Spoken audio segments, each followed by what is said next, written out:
contractor po, kumita. Klaro ho naman ang kasinungaling ng taong ito.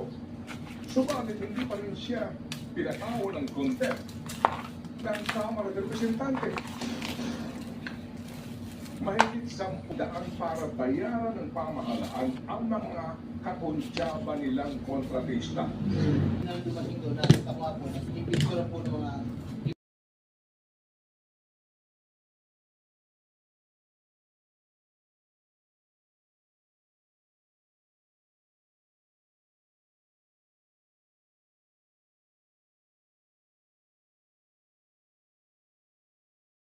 Higit 40 milyong piso. Aba, ibang klaseng biktima ang mga iba.